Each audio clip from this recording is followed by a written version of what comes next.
सांगलीच्या ऐतिहासिक श्री गणपती पंचायत संस्थानाच्या शाही विसर्जन मिरवणुकीला आज प्रारंभ झाला।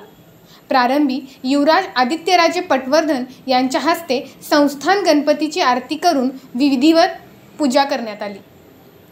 यावेळी जिल्हाधिकारी अशोक काकडे, पोलीस अधीक्षक संदीप घुके, राजेसाहेब विजयसिंह राजे पटवर्धन, राणीसाहेब राजलक्ष्मी पटवर्धन, राजकन्या पौर्णिमा राजे पटवर्धन, संस्थानाचे व्यवस्थापक जयदीप अभ्यंकर, भाजप नेते पृथ्वीराज पाटील, शिवप्रतिष्ठान युवा हिंदुस्थानचे नितीन चौगुले यांच्यासह मान्यवरांची प्रमुख उपस्थिती होती। यानंतर संस्थान गणपतीचा रथ निघाला आणि शाही मिरवणुकीची शोभा अधिकच खुलली।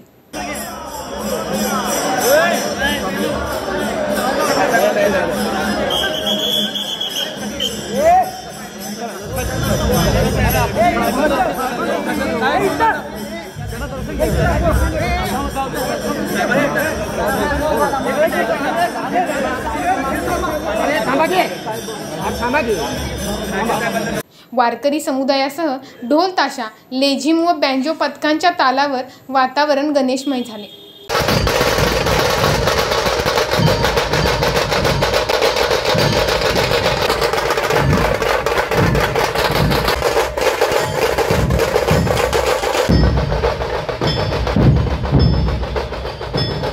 हजारो गणेश भक्तांच्या उपस्थितीत ही मिरवणूक उत्साहात मार्गस्थ झाली। दरम्यान गणेशोत्सव काळात जिल्ह्यातील गणेश भक्तांनी प्रशासनाला दिलेल्या सहकार्याबद्दल जिल्हाधिकारी अशोक काकडे यांनी समाधान व्यक्त केले।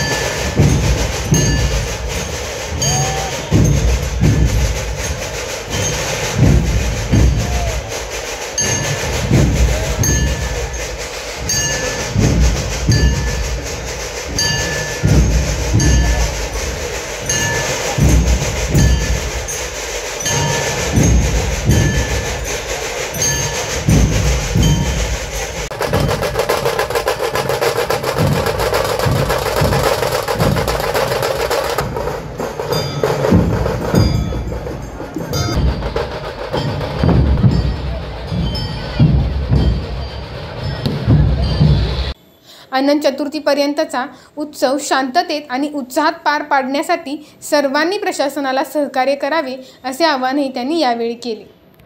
गणेशोत्सव हा सगळ्यांचा आनंदाचा आणि उत्साहाचा असा एक सण आहे। मागच्या 5 दिवसांमध्ये सांगलीकरांनी गणेशोत्सवामध्ये खूप चांगला असा सहभाग घेतलेला आहे आणि त्याचबरोबर त्यांनी अतिशय शांततेमध्ये सगळ्या गणेशोत्सवामध्ये सहभाग घेतलेला आहे। त्यासाठी मी नागरिकांचा खूप आभारी आहे। आजही मी श्री गणपती पंचायतांच्या वतीने जे गणेशोत्सव आहे त्याला मी हजर आहे। अत्यंत खेळीमेळीच्या वातावरणात, आनंदात, उत्साहात हा आजचा हे कार्यक्रम पूर्ण झालेला आहे। आजच्या या निमित्ताने मी सगळ्या सांगलीकरांना विनंती करतो की पुढचे 5 दिवस हे आपल्या सर्वांसाठी गणेशोत्सवाच्या विविध देखाव्यांचं दर्शनासाठी आहेत। त्याचा आपण जरूर लाभ घ्यावा आणि ही संपूर्ण मिरवणूक शांततेत पार पाडून लवकरात लवकर पार पाडून सांगलीचा एक वेगळा सांगली पॅटर्न म्हणून या संपूर्ण महाराष्ट्रामध्ये आपलं नावलौकिक वाढेल या पद्धतीने आपण विसर्जनाची मिरवणूक अत्यंत शांततेने शिस्तबद्ध पद्धतीने साजरी करूयात। धन्यवाद।